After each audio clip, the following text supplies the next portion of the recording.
Guys, welcome to business test. आज की video में ना हम लोग बात करने वाले ब्लैक रॉक के बारे में। अभी आपको अगर नहीं पता हो तो ब्लैक रॉक एक ऐसी कंपनी है ना जो पूरी दुनिया को रूल करती है। आपको यकीन नहीं हो रहा है ना? आगे चलोगे वीडियो में बताऊंगा कि दुनिया को कैसे रूल करती है और आप उसके अंडर आते हो। आप चाहे बिजनेस कर लो, चाहे जॉब कर लो, चाहे कुछ भी कर लो या इन्वेस्टमेंट कर लो, आप उसके अंडर आते हो। ब्लैक रॉक इतनी बड़ी कंपनी है, यहां तक आप ये समझ सकते हो कि वो दुनिया का बादशाह है। लक्ष्मी देवी है ना, उनके पास बैठी हुई है। ऐसा है, ऐसा ब्लैक रॉक है। तो आज ये कंपनी के बारे में हम लोग पूरा डिटेल में जानने वाले हैं और आपको ये भी पता चलेगा कि ब्लैक रॉक कितनी बड़ी है और कैसे आपको कंट्रोल कर रहा है। अगर आपको ये जानने में इंटरेस्ट है ना तो ब्लैक रॉक का स्टोरी पूरा लास्ट तक देखना। शॉर्ट में रहेगा, बहुत ही प्रैक्टिकल चीजें रहेगा, जिससे आपको ना बहुत ही ज्यादा कुछ सीखने मिलेगा बॉस। तो चलो यार, कुछ नया देखते हैं और ये वीडियो में घुसते स्टार्ट।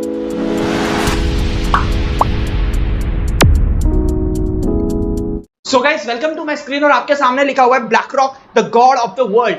ये भगवान है भाई वर्ल्ड का। चलो यार, मैं ऐसा क्यों बोल रहा हूँ आपको दिखाता हूँ। ये देखो, ऐसा मैं क्यों बोल रहा हूँ इसका थोड़ा शॉर्ट हिस्ट्री बता देता हूँ। ये देखो, ब्लैक रॉक जो ओनर है, उसका ओनर का नाम है लैरी फिंक। ये बंदा लैरी फिंक, अगर आपको वीडियो नहीं चाहिए तो गूगल पे जाके देख सकते हो, लॉरेंस डी फिंक करके।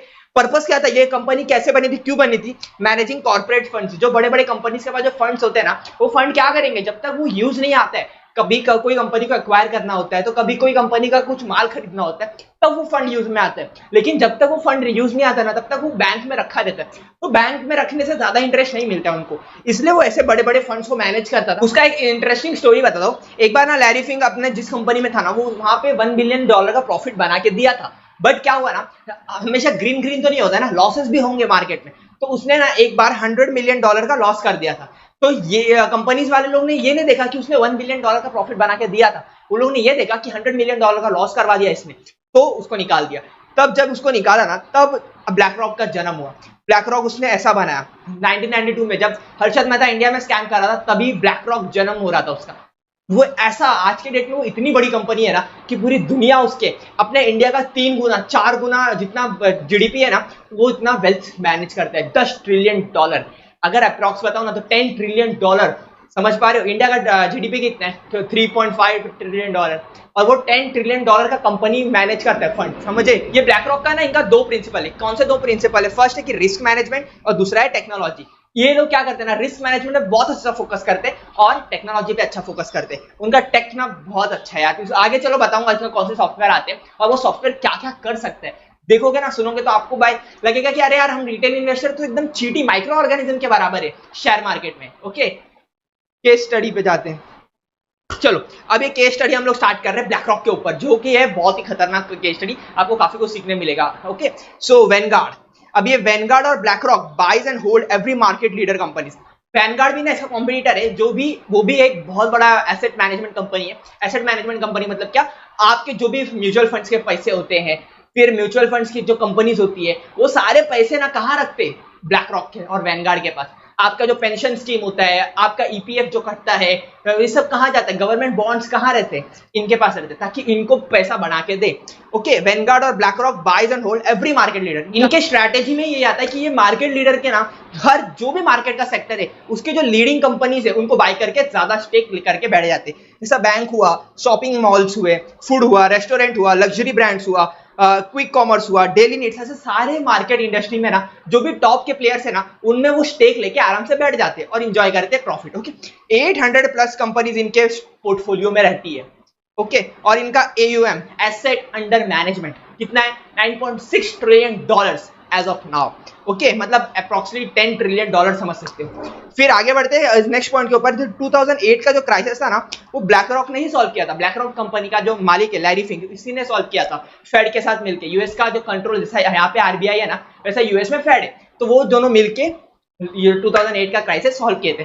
और एक मजेदार बात बताऊं, 2008 का जो क्राइसिस था ना, वो भी ब्लैक रॉक ने लाया था। अब ये कैसे लाया था वो कभी और बताऊंगा, लेकिन इसी ने लाया था और इसने ही सॉल्व किया। मतलब अपने पोर्टफोलियो को बचाने के लिए इसी ने सॉल्व किया। आगे देखो, फिर आता है pension fund, securities, countries and bank money etcetera are under BlackRock. इतना बड़ा पैसा कहां से आया? $9.6 ट्रिलियन। वो हुआ पेंशन फंड, पूरी दुनिया भर का securities, countries and bank money are under BlackRock, उनके कंट्रोल में, ब्लैक रॉक के कंट्रोल में। ओके, फिर आता है only BlackRock can work and invest in China. आपको ये तो पता ही होगा ना कि चाइना में सारी कंपनियों को बैन कर रखा है। चाइना में कोई भी यूएसए की कंपनी काम नहीं करता है। व्हाट्सएप, फेसबुक, यूट्यूब कुछ काम नहीं करता, उनका अलग ही ऐप है, उनका अलग ही इकोसिस्टम है। बट ब्लैक रॉक एक ऐसी कंपनी है जो चाइना ने उसको अलाउ किया है कि आओ भाई हमारे में भी इन्वेस्ट करो। तो ब्लैक रॉक मतलब उसका चाइना का भी प्रेजेंस है। पता है जो इसका फाउंडर था लैरी फिंक, वो सबसे बड़ा ना मतलब अच्छा फंड मैनेजर था और रिस्क मैनेजर बहुत अच्छा था, उसका एक्सपीरियंस बहुत था। और वो अगर कभी भी कुछ भी इकोनॉमी का प्रॉब्लम हुआ तो सबसे पहले किसको याद करते थे? लैरी फिंक को। लेकिन जब वो उसको निकाला गया ना अपने ऑफिस से, मतलब वो जो जहाँ पे काम करता था, $100 मिलियन के लॉस के बाद, तब जाके ना वो बेचारा ब्रोक हो गया था। ब्लैक रॉक फाउंड किया। ब्लैक रॉक का फर्स्ट कस्टमर बना वो था जी मतलब जनरल इलेक्ट्रिक्स, जो कि यूएस में मोटर्स वगैरह बनाते, कार वगैरह बनाते, वो इनका फर्स्ट कस्टमर बना। लेकिन जब ये फर्स्ट कस्टमर बने ना तब लोगों को ट्रस्ट आने लगा, फिर इनके पास पैसे का इनफ्लो बढ़ने लगा। ओके, तो in short BlackRock knows everything about you.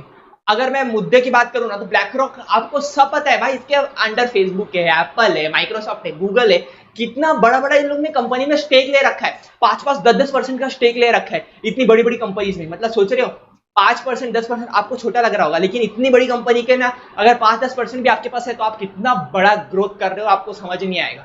Okay, और वो जो बताया था ना आपको, ये रिस्क मैनेजर और टेक्नोलॉजी में सबसे आगे रहते हैं, उनका अलादीन करके एक सॉफ्टवेयर आता है। ये सॉफ्टवेयर इतना पावरफुल है कि कौन सी कंट्री में कौन सा इवेंट हो रहा है, कौन सी गवर्नमेंट क्या बोल रही है, उससे कौन से सेक्टर में इंपैक्ट आएगा, उसके वेदर कंडीशन कैसे, उधर के क्लाइमेट कंडीशन कैसे, आगे का फ्यूचर प्रोटेक्शन क्या है, वहां के पॉलिटिक्स कैसे हैं, वो सब बताता है।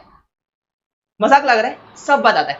तो इससे मतलब ये तो समझ सकते हो कि आप भाई एक रिटेल इन्वेस्टर हो, आप तो भाई माइक्रो ऑर्गेनिज्म है शेयर मार्केट में, समझे आया? और आपको लगता है कि अरे भाई मैं ही करोड़पति बनूंगा। अभी नहीं, ऐसा नहीं रहता भाई। प्रैक्टिकली लॉजिकली सोचो, ये इतने बड़े बड़े सॉफ्टवेयर है, अगर आपके पास इतने बड़े बड़े सॉफ्टवेयर नहीं है तो आपके पास एज ही नहीं है ना।